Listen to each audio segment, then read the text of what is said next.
Hello, നമസ്കാരം. ജീവിതത്തിലെ ചില തോൽവികളൊക്കെ, ചില അവഗണനകളൊക്കെ മാറ്റിയെടുക്കേണ്ടത്, തിരുത്തേണ്ടത് പ്രവർത്തനങ്ങളിലൂടെയാണ് എന്ന് തെളിയിച്ച ഒരു വ്യക്തിത്വമാണ് സഞ്ജു സാംസൺ. കഴിഞ്ഞ ദിവസങ്ങളിൽ സഞ്ജു സാംസന്റെ പ്രകടനം കണ്ടാൽ നമുക്കത് ഉറപ്പിക്കാനാകും.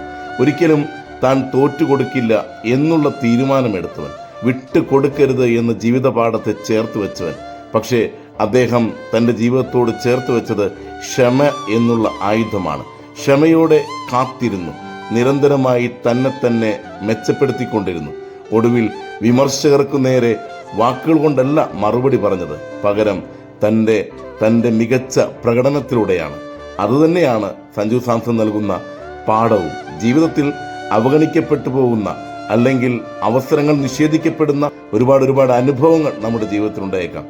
പക്ഷേ അവിടെ കിടന്ന്, അവിടെ എൻ്റെ വിധിയാണ് ഇത് എന്ന് പരിതപിച്ചുകൊണ്ട് നിരാശനായി ജീവിതത്തെ അഭിമുഖീകരിക്കുകയല്ല വേണ്ടത്. പകരം ഞാൻ ഇനിയും മെച്ചപ്പെടേണ്ടിയിരിക്കുന്നു, ഞാൻ ഇനിയും കാത്തിരിക്കേണ്ടിയിരിക്കുന്നു, എൻ്റെ ദിവസം കടന്നു വരും എന്നുള്ള പ്രതീക്ഷയോടെ പ്രകടനം മെച്ചപ്പെടുത്തുവാനായിട്ട് കഠിനമായി പരിശ്രമിക്കുക തന്നെയാണ് വേണ്ടത്. നിരന്തരമായ പരിശ്രമവും കാത്തിരിപ്പും ആത്മവിശ്വാസവും നമ്മെ വിജയത്തിലെത്തിക്കും എന്നുള്ള കാര്യം ഉറപ്പാണ്. സഞ്ജു സാംസൺ നൽകുന്ന പാഠവും അതുതന്നെയാണ്. ആത്മവിശ്വാസത്തോടെ അഭിമുഖീകരിക്കാം ഈ ദിനത്തെ, പ്രതീക്ഷ കൈവിടാതെ. നേരുന്നു ശുഭദിനം.